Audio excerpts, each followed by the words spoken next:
أرأيت الذي يكذب بالدين فذلك الذي يدع اليتيم ولا يحض على طعام المسكين فويل للمصلين الذين هم عن صلاتهم ساهون الذين هم يراءون ويمنعون الماعون۔ اس سورت کا نام سورہ ماعون ہے۔ سورہ ماعون جو ہے اس میں 7 آیتیں ہیں۔ یہ سورت مکی ہے، یعنی ہجرت مدینہ منورہ سے پہلے نازل ہوئی۔ جس طریقے پر اوپر والی سورت سورہ قریش مکی ہے، اسی طریقے پر سورہ ماعون بھی مکی ہے۔ اس میں 7 آیتیں بیان فرمائی ہے۔ اس سورت کے اندر اس سورت کا اوپر والی سورت سے ربط اور جوڑ یہ ہے، چونکہ قرآن پاک کے اندر نیچے والی آیتوں کا جو ہے اوپر والی آیتوں سے ربط اور جوڑ ہوتا ہے، تو یہاں پر ربط اور جوڑ یہ ہے کہ سورہ قریش میں اللہ تعالیٰ نے اپنی ان نعمتوں کو بیان فرمایا ہے کہ جن نعمتوں کو اللہ تعالیٰ نے قریش کو عطا فرمائی، اور ان نعمتوں کو یاد دلا کر اللہ رب العزت نے اپنی عبادت کی ترغیب عطا فرمائی تھی۔ اب اس صورت کے اندر اللہ رب العزت کفار اور منافقین کے افعال قبیحہ کو، برے اعمال اور افعال کو جو ہے بیان فرماتے ہیں۔ سورہ ماعون کے اندر اللہ تعالیٰ نے کفار اور مشرکین کے جو برے اعمال اور افعال بیان فرمائے ہیں وہ 4 ہے۔ چنانچہ پہلا ان کا برا عمل تھا الذی یدع الیتیم، یعنی یہ لوگ جو ہے یتیم کی توہین کرتے تھے اور یتیموں کے ساتھ بدسلوکی کیا کرتے تھے۔ نمبر 2، دوسرا جو برا عمل ان کا تھا ولا یحض علی طعام المسکین، یعنی مسکین اور محتاج کو کھانا کھلانے کی ترغیب نہیں دیتے تھے۔ خود تو کیا کھلاتے، دوسروں کو جو ہے اس کی ترغیب نہیں دیتے تھے۔ یہ بھی جو ہے ان کا برا عمل اور برا فعل تھا۔ تیسری چیز بیان فرمائی الذین هم یراؤون، کہ یہ لوگ جو ہے نماز کے اندر نماز کو پڑھا کرتے تھے دکھلاوے کے لیے، ریاکاری کے لیے جو ہے نماز پڑھا کرتے تھے۔ اور چوتھی چیز بیان فرمائی ان کا چوتھا برا عمل تھا وَيَمْنَعُونَ الْمَاعُونَ، کہ یہ لوگ زکوٰۃ ادا نہیں کرتے تھے، زکوٰۃ بالکل نہیں دیتے تھے۔ یہ 4 برے افعال اور اعمال جو ہے اس صورت کے اندر بیان فرمائے کفار اور منافقین کے۔ اس صورت کی ابتدا اللہ رب العزت نے فرمائی ارأیت الذی یکذب بالدین۔ رأیت جو ہے یہ حمزہ استفہام ہے، اور حمزہ استفہام کا مطلب یہ ہے کہ اس کے ذریعے جو ہے سوال کیا گیا ہے، استفہام کیا گیا ہے۔ عربی زبان کے اندر چند حروف آتے ہیں استفہام کے لیے، سوال کرنے کے لیے، ان میں سے ایک حرف جو ہے یہ حمزہ ہے، اس کا ترجمہ ہے کیا۔ رأیت، کیا آپ نے دیکھا، تو بھی حرف استفہام جو ہے جب استفہام اور سوال کرنے کے لیے ہے تو استفہام اور سوال تو جو ہے وہ کرتا ہے کہ جس کو علم نہ ہو، جس کو جانکاری نہ ہو، اور یہ تو اللہ رب العزت کا کلام ہے، اور اللہ رب العزت کی ذات تو جو ہے علیم بذات الصدور ہے، دلوں کی باتوں کو جو ہے وہ جاننے والی ذات ہے۔ تو یہاں استفہام کا کیا مطلب، اسی لیے مفسرین نے جو ہے یہ بات بیان فرمائی کہ یہاں حمزہ استفہام سے مقصود ہے لوگوں کو اور سننے والوں کو شوق دلانا۔ تو یہ حمزہ استفہام کے لیے نہیں ہے بلکہ تشویق کے لیے ہے، یعنی سامعین کو، سننے والوں کو شوق دلانے کے لیے، تاکہ وہ متوجہ ہوئے اور آگے والی بات کو جو ہے غور سے سنیں۔ اور بعض حضرات کا یہ کہنا ہے کہ یہ حمزہ جو ہے استفہام اور سوال کے لیے نہیں ہے، بلکہ یہ حمزہ اور استفہام جو ہے یہ تعجب کے لیے ہے، یعنی بڑے تعجب کی بات ہے کہ اللہ رب العزت نے انسان کو پیدا کیا اور اس کی فطرت میں جو ہے اللہ تعالیٰ نے ایمان اور اسلام کو رکھا ہے۔ چاہیے تو یہ تھا کہ اللہ رب العزت کو پہچانے اور اللہ رب العزت کی جو ہے عبادت کرے، لیکن تعجب کی بات یہ ہے کہ ان چیزوں کے کرنے کے بجائے یہ لوگ یہ چیزیں کر رہے ہیں۔ ارأیت الذی یکذب بالدین، اس کا ترجمہ ہے کیا آپ نے دیکھا اس شخص کو جو قیامت کے دین کو جھٹلاتا ہے۔ یکذب کے معنی جھٹلاتا ہے، اور بالدین الدین کے معنی ہے قیامت کا دن، جزا اور بدلے کا دن۔ تو ترجمہ ہوا کیا آپ نے اس شخص کو دیکھا جو قیامت کو جھٹلا رہا ہے۔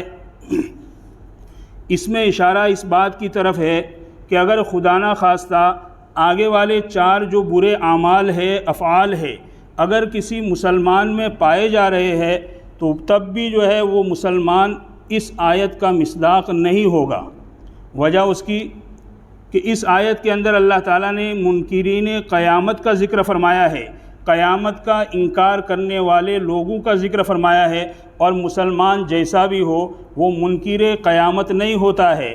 اس بنا پر جو ہے اگر خدا نہ خواستہ آگے والے 4 برے افعال اور اعمال جو ہے اگر مسلمان میں بھی پائے جائے تب بھی جو ہے وہ اس آیت کے سے مراد نہیں ہے۔ اور یہ برے افعال جو ہے اگرچہ مسلمان سے اگر یہ آگے والے 4 برے افعال صادر ہو تو یہ مذموم اور بری چیز ہے، لیکن مراد جو ہے مسلمان نہیں بلکہ اس آیت سے مراد ہے کفار اور منافقین، مشرکین وغیرہ مراد ہے۔ چنانچہ شوق دلا کر اللہ رب العزت نے اس صورت کا آغاز فرمایا، ارأیت الذی یکذب بالدین، کیا آپ نے اس شخص کو دیکھا کہ جو قیامت کو جھٹلا رہا ہے۔ اگر آپ سننا چاہیے تو سنیے، یوں کہہ کر آگے جو ہے وہ شخص جو قیامت کا منکر ہے اس کے اندر کیا کیا برے افعال اور اعمال پائے جاتے ہیں، ان کا ذکر جو ہے آگے والی آیتوں میں بیان فرمایا۔ چنانچہ تفصیل جو آگے جو بیان فرمائی، فذالک الذی یدع الیتیم، پس وہ منکرین قیامت کا انکار کرنے والے کون لوگ ہیں؟ الذی یدع الیتیم، جو یتیموں کو دھکا دیتے ہیں، یتیموں کی توہین کرتے ہیں، یتیموں کے ساتھ بدسلوکی کرتے ہیں۔ آیت قرآنی جو ہے کئی آیتیں ایسی ہے کہ جس میں اللہ تعالیٰ نے یتیموں کی تکریم کا حکم دیا ہے۔ دیکھیں قرآن کریم میں جو ہے اللہ تعالیٰ کی جہاں ناراضگی بیان فرمائی ہے تو اس ناراضگی کے اندر جو ہے اللہ تعالیٰ نے جو سبب بیان فرمایا ہے وہ سبب یتیم کو کھانا نہ کھلانا نہیں ہے، یتیم کو کپڑے نہ پہنانا نہیں ہے، بلکہ اللہ کی ناراضگی کا سبب کیا بیان فرمایا؟ کلا بل لا تکرمون الیتیم، تم لوگ جو ہے یتیموں کا اکرام نہیں کرتے ہو، یہ چیز جو ہے اللہ کی ناراضگی کا سبب بیان فرمایا۔ تو یتیموں کے ساتھ بدسلوکی کرنا اور یتیم کی جو ہے توہین کرنا یہ بھی جو ہے کفر اور نفاق کی علامت ہے، جیسے کہ اس آیت کے اندر جو ہے اشارہ اس بات کی طرف کیا گیا۔ احادیث مبارکہ میں یتیموں کے ساتھ حسن سلوک کرنے کا حکم دیا گیا ہے، ہمدردی کرنے کا حکم دیا۔ چنانچہ ایک روایت میں آپ نے بیان فرمایا کہ جس گھر کے اندر کوئی یتیم بچہ ہو اور اس یتیم کے ساتھ جو ہے اچھا سلوک اگر کیا جا رہا ہے تو وہ گھر آسمان والوں کے نزدیک اس طرح چمکتا ہے جس طرح زمین والوں کے نزدیک ستارے چمکتے ہیں۔ یتیم کہتے ہیں کس کو بھائی؟ یتیم کے امام راغب اصفہانی نے جو ہے یتیم کے متعلق تفسیر لکھی ہے، اس میں ایک بات انہوں نے بیان فرمائی کہ انسانوں میں یتیم اس بچے کو کہیں گے جس کا باپ انتقال کر جائے، انسانوں میں یتیم اس شخص کو کہیں گے، اس بچے کو کہیں گے کہ جو نابالغی کی حالت میں جس کا باپ دنیا سے فوت ہو جائے، اس کو جو ہے یتیم کہتے ہیں۔ اور جانوروں میں یتیم اس کو کہیں گے جس کی ماں مر جائے۔ تو یتیموں کے ساتھ حسن سلوک کرنے کا آپ نے جو ہے حکم دیا ہے۔ چنانچہ دوسری روایت میں آپ نے بیان فرمایا کہ یتیم کی کفالت کرنے والا اور یتیموں کے ساتھ حسن سلوک کرنے والا اور یتیموں کا اکرام اور عزت کرنے والا قیامت کے دن جو ہے وہ جنت میں مجھ سے اتنا قریب ہوگا۔ آپ نے 2 انگلیوں کے ذریعے جو ہے اشارہ فرمایا، اس انگلی کے ذریعے اور یہ وسطیٰ کے ذریعے جو ہے اشارہ فرما کر جو ہے آپ نے بیان فرمایا کہ قیامت کے دن جو ہے وہ مجھ سے اس قدر جو ہے قریب ہوگا۔ آپ نے عملی طور پر بھی جو ہے یتیموں کا اکرام کر کے دکھایا۔ عید کا دن تھا، آپ عیدگاہ کی طرف تشریف لے جا رہے تھے، راستے میں جو ہے ایک بچہ دیکھا، وہ بچہ اکیلا تھا، تو آپ نے جو ہے اس سے فرمایا کہ بچے ادھر کیوں کھڑے ہو تم اکیلے؟ تو وہ کہنے لگا کہ ایک غزوے میں میرے باپ جو ہے شہید ہو گئے اور میری ماں کا جو ہے سایہ مجھ پر پہلے سے اٹھ گیا تھا، میرے ماں باپ ہی نہیں تو میں کس دہلیز پر جا کر کھڑا رہوں، اور جو بچے دوسرے ہیں وہ تمام اپنے گھروں کے اندر جو ہے بیٹھے ہوئے ہیں۔ قربان جائیے حضور اکرم صلی اللہ تعالیٰ علیہ وسلم پر، آپ نے جو ہے اس بچے کو گلے لگایا اور گلے لگا کر جو ہے اس بچے کا ہاتھ پکڑا اور ہاتھ پکڑ کر حضرت فاطمہ رضی اللہ تعالیٰ عنہ کے پاس لے گئے، اور حضرت فاطمہ رضی اللہ تعالیٰ عنہ سے آپ نے فرمایا فاطمہ حسنین کو جو جوڑے تم نے پہنائے ہیں اس بچے کو وہی جوڑے جو ہے پہناؤ۔ جوڑے پہنانے پر بس نہیں، اس کے بعد جو ہے اس بچے کو کھانا کھلایا، اس کا اکرام اور اس کا اعزاز جس قدر کرنا چاہیے تھا اکرام اور اعزاز کیا، اور اکرام اور اعزاز کرنے کے بعد آپ عیدگاہ کی طرف جو ہے روانہ ہوئے۔ حالانکہ وہ وقت تھا کہ یہاں عیدگاہ کے اندر صحابہ انتظار کر رہے تھے نماز کا، لیکن آپ نے اس کو مؤخر کر دیا، اس بچے کو گھر لے کر آئے، اور جب گھر سے باہر نکلے ہیں تو ایک ہاتھ میں حضرت حسنین رضی اللہ تعالیٰ عنہما کو جو ہے پکڑا، اور دوسرے ہاتھ کی انگلی جو ہے اس یتیم بچے کو پکڑائی، اور پکڑ کر جو ہے آپ چلے۔ راستے میں جو ہے کئی بچے اپنے اپنے ماں باپ کے اپنے جو ہے باپ کے ساتھ عیدگاہ کی طرف جا رہے تھے، تو یہ بچے نے جو ہے زبان حال سے یہ بات کہی، جب آپ گھر سے حضرت فاطمہ رضی اللہ تعالیٰ عنہ کے گھر سے روانہ ہوئے تو آپ نے جو ہے اس بچے سے فرمایا اما ترضى ان محمدًا ابوک، کیا تو یہ پسند نہیں کرتا ہے کہ تیرا باپ جو ہے محمد بن جائے، وعائشہ امک، اور عائشہ جو ہے تیری ماں بن جائے، وفاطمہ بنت محمد اختک، اور فاطمہ بنت محمد جو ہے تیری بہن ہو جائے، تو اس کو پسند نہیں کرتا؟ تو وہ بچہ کہنے لگا اللہ کے نبی اگر یہ رشتہ مل جائے تو پھر کیا غم ہے مجھے یتیمی کا۔ آپ لے کر چلے، راستے کے اندر بہت سارے بچے جو ہے اپنے باپ کے ساتھ اور اپنی جو ہے والیوں کے ساتھ جا رہے تھے، تو یہ بچہ جو ہے زبان حال سے یہ کہہ رہا تھا کہ اگر یتیمی ہے تو کوئی بات نہیں، لیکن حضور کی رشتہ داری کے ساتھ میرا جو ہے لگاؤ ہو گیا تو ساری یتیمی کا جو غم تھا وہ مجھے اس کا کوئی فرق پڑنے والا نہیں۔ تو یہ اکرام اور اعزاز جو ہے آپ نے اس یتیم بچے کو دیا۔ ایک صحابی رضی اللہ تعالیٰ عنہ تھے، ان کا بچہ جو ہے گم ہو گیا۔ یہ حدیث پاک کے بیان کرنے سے مقصود یہ ہے کہ یتیموں کا جو ہے آپ نے کس قدر خیال کیا ہے اور یتیموں کا کس قدر جو ہے آپ نے اکرام کیا ہے۔ آئے، آپ کی جو ہے مجلس لگی ہوئی تھی، اور آ کر جو ہے کہنے لگے یا رسول اللہ آپ دعا فرمائیے، میرا بچہ جو ہے گم ہو گیا ہے۔ تو آپ ہاتھ اٹھانے والے تھے کہ کونے میں سے ایک صحابی آئے اور انہوں نے کہا اللہ کے رسول صلی اللہ علیہ وسلم، میں نے جو ہے اس کے بچے کو فلاں باغ کے کنارے پر جو ہے دوسرے بچوں کے ساتھ کھیلتے ہوئے دیکھا ہے۔ تو وہ جو ہے بھاگنے لگے، تو آپ نے فرمایا بھائی بہت جلدی ہے تمہیں؟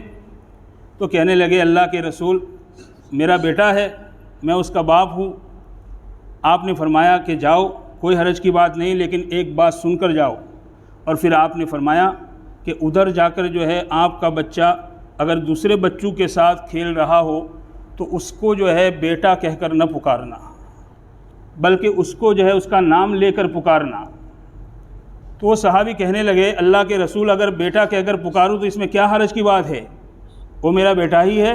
آپ نے فرمایا بات یہ نہیں ہے، مگر بات یہ ہے کہ ان بچوں میں جو ہے کوئی بچہ جو ہے اگر یتیم ہوگا اور تم نے اپنے بچے کو بیٹا کہہ کر پکارا تو اس میں حلاوت اور مٹھاس ہوگی، تو اس بچے کے دل پر جو ہے چوٹ لگے گی کہ کاش کہ میرا باپ بھی ہوتا تو مجھے بھی بیٹا کہہ کر پکارتا۔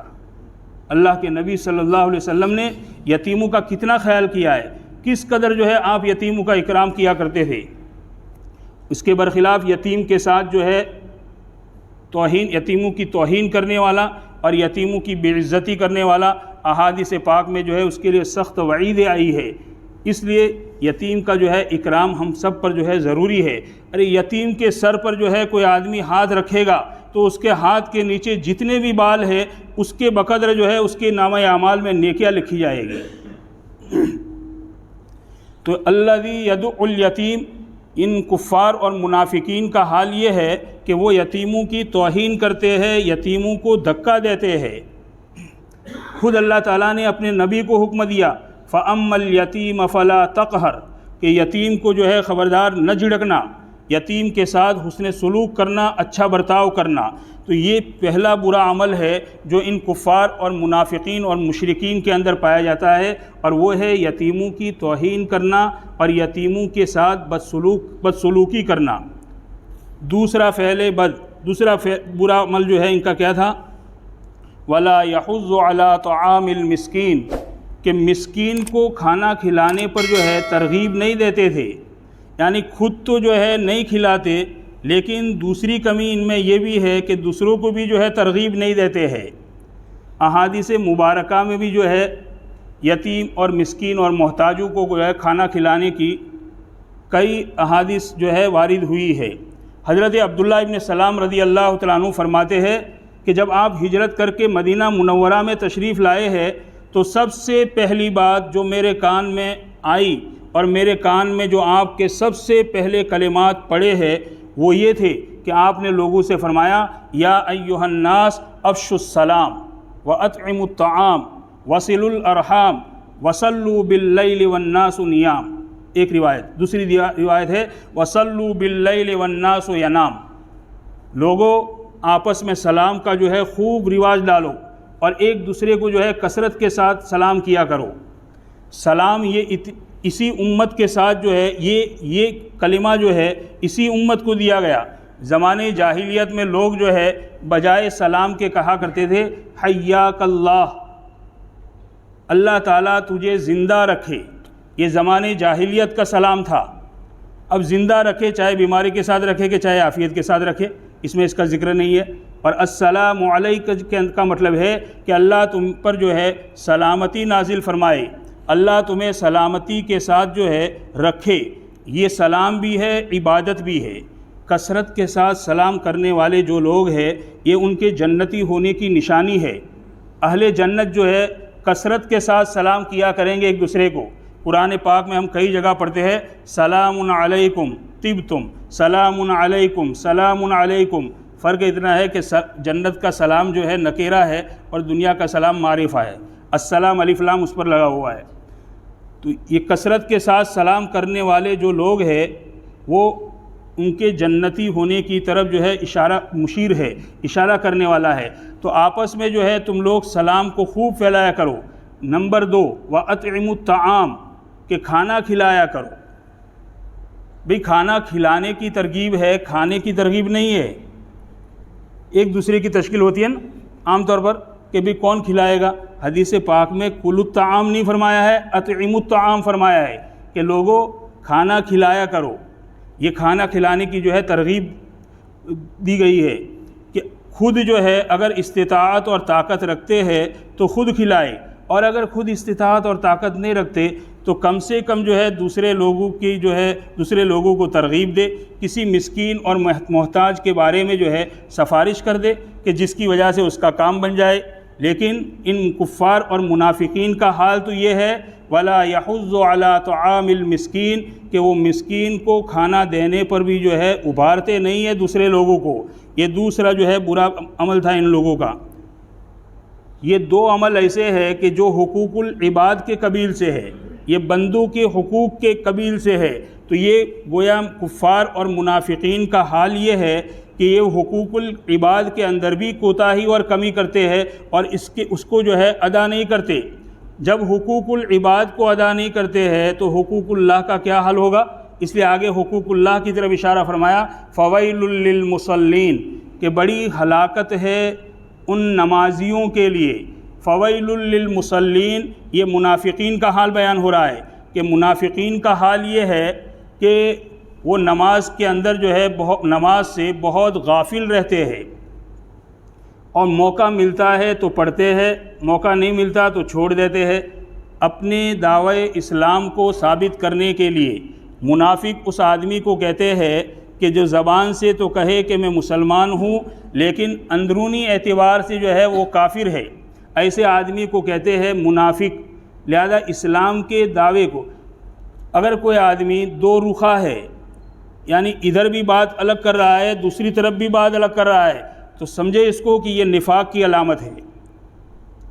بعض لوگ ایسے ہوتے ہیں کہ دونوں طرف جو ہے بات کرتے ہیں، ادھر جاتے ہیں تو ان کی موافقت میں، ادھر جاتے ہیں تو ان کی موافقت میں، حق بات کو جو ہے وہ ظاہر نہیں کرتے، تو یہ نفاق کی علامت ہے، یہودیت کی علامت ہے۔ یہ منافقین کا حال یہ ہے کہ یہ لوگ نماز کا اعتقاد ہی نہیں رکھتے، نماز کو فرض ہی نہیں سمجھتے، جس کی وجہ سے جو ہے یہ لوگ موقع ملتا ہے تو نماز پڑھتے ہیں اور موقع نہیں ملتا تو نماز کو چھوڑ دیتے ہیں۔ اگر انہیں جو ہے یہ معلوم ہو جائے کہ مسلمان دیکھ رہے ہیں تو نماز پڑھتے ہیں، اور اگر یہ مسلمان کوئی دیکھنے والا نہیں ہے تو پھر نماز کو چھوڑ دیتے ہیں۔ فَوَيْلٌ لِّلْمُصَلِّينَ الَّذِينَ هُمْ عَنْ صَلَاتِهِمْ سَاهُونَ، وہ نمازی کہ جو اپنی نماز سے غافل ہے۔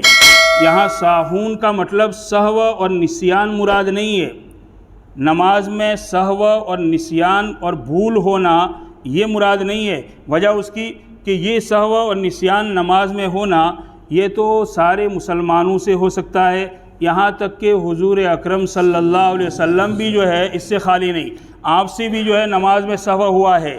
معلوم ہوا کہ ساہون سے مراد سہو اور بھولنا مراد نہیں ہے، بلکہ ساہون غافلون کے معنی میں ہے، یعنی وہ نمازی منافقین ایسے ہے کہ جو اپنی نماز سے بالکل غافل ہے، موقع ملے تو پڑھے اور موقع نہ ملے تو جو ہے چھوڑ دیتے ہیں۔ ان منافقین کے متعلق جو ہے اور ایک صفت بد بیان فرمائی، الذین هم یراؤون، کہ جو دکھلاوا کرتے ہیں، یعنی نماز کو لوگوں کو دکھلانے کے لیے پڑھتے ہیں، ریاکاری کرتے ہیں۔ ریا یہ شرک حدیث پاک میں جو ہے اس کو شرک خفی قرار دیا ہے۔ اگر آدمی کسی کو دکھلانے کے لیے کوئی عبادت کرتا ہے تو اللہ رب العزت قیامت کے دن اس سے فرمائیں گے کہ جا تو نے جس کو راضی کرنے کے لیے اور جس کو دکھانے کے لیے عمل کیا تھا اس سے جو ہے اس عبادت کا بدلہ لے لے۔ تو الذین هم یراؤون، ان منافقین کا حال یہ ہے کہ یہ لوگ ریاکاری کرتے ہیں، دکھلاوا کرتے ہیں۔ اور چوتھی بری خصلت یہ بیان فرمائی، وَيَمْنَعُونَ الْمَاعُونَ، کہ یہ لوگ زکوٰۃ ادا نہیں کرتے۔ الماعون کے معنی جو ہے اصلی معنی ہے حقیر چیز کے، قلیل چیز کے، معمولی حقیر چیز کو عربی میں معون کہتے ہیں۔ مثلا ایسی چیزیں کہ جو عام طور پر ایک پڑوسی دوسرے پڑوسی سے مانگا کرتے ہیں، مثلا نمک ہے، فاوڑا ہے، کدال ہے، یہ استعمالی برتن ہے، یہ تمام چیزیں جو اصل اس کا معنی یہ ہے۔ لیکن حضرت علی، حضرت مجاہد رحمۃ اللہ علیہ، حضرت علی رضی اللہ تعالیٰ عنہ، حضرت مجاہد رحمۃ اللہ علیہ، اور اکثر جو ہے لوگوں کا یہ قول ہے کہ الماعون سے مراد یہاں پر زکوٰۃ ہے۔ تو وَيَمْنَعُونَ الْمَاعُونَ کا ترجمہ ہوگا کہ یہ لوگ زکوٰۃ بالکل نہیں دیتے ہیں۔ جن احادیث اور زکوٰۃ کو معون کہنے کی وجہ کیا ہے؟ زکوٰۃ کو معون اس لیے کہتے ہیں کہ معون کا ترجمہ ہم نے ابھی سنا، قلیل اور حقیر چیز کو کہتے ہیں۔ تو زکوٰۃ بھی چونکہ ایک معمولی رقم ہوتی ہے، یعنی 40واں حصہ ہوتا ہے، وہ بھی قلیل مقدار ہوتی ہے، اس لیے زکوٰۃ کو معون کہتے ہیں۔ اور یہاں پر مراد جو ہے زکوٰۃ ہی ہے۔ وجہ اس کی کہ الماعون سے مراد اگر استعمالی چیزوں کو لیا جائے تو ترجمہ یہ ہوگا کہ وہ لوگ استعمالی چیزوں کو نہیں دیتے، اور اس پر جہنم کی وعید ہے۔ تو استعمالی چیزوں کو نہ دینے پر جو ہے جہنم کی وعید نہیں ہو سکتی، اس لیے الماعون سے مراد یہاں پر جو ہے زکوٰۃ ہے، کہ یہ لوگ جو ہے زکوٰۃ بالکل ادا نہیں کرتے۔ تو خلاصہ اس صورت کا یہ ہوا کہ اللہ تعالیٰ نے اس صورت میں کفار اور منافقین کے 4 برے اعمال کو بیان فرمایا ہے کہ یہ چیزیں جو ہے ان منافقین میں اور کافرین میں پائی جاتی ہے۔ اس میں پہلی چیز ہے یتیم کے ساتھ بدسلوکی کرنا اور یتیم کی توہین کرنا۔ دوسری چیز اس میں بیان فرمائی کہ وہ مسکین اور محتاجوں کو جو ہے کھانا کھلانے کی اور خود جو ہے کھلانے کی اور دوسرے لوگوں کو کھلانے کی ترغیب نہیں دیتے۔ اور تیسری چیز بیان فرمائی کہ یہ لوگ نماز کو دکھلاوے کے لیے پڑھتے ہیں اور نماز کے اندر جو ہے غفلت کرتے ہیں، اور چوتھی چیز بیان فرمائی کہ یہ لوگ جو ہے بالکل زکوٰۃ ادا نہیں کرتے۔ اب اس صورت کا جو ہے ہم ترجمہ دیکھ لیں۔ اَرَأَيْتَ الَّذِي يُكَذِّبُ بِالدِّينِ، کیا دیکھا آپ نے اس شخص کو جو قیامت کے دین کو جھٹلاتا ہے؟ کون ہے وہ شخص؟ فَذَلِكَ الَّذِي يَدُعُّ الْيَتِيمَ، پس وہ شخص ہے جو یتیم کو دھکا دیتا ہے، یتیم کو دھتکارتا ہے۔ وَلَا يَحُضُّ عَلَى طَعَامِ الْمِسْكِينِ، اور جو مسکین کو کھانا کھلانے کی ترغیب نہیں دیتا ہے۔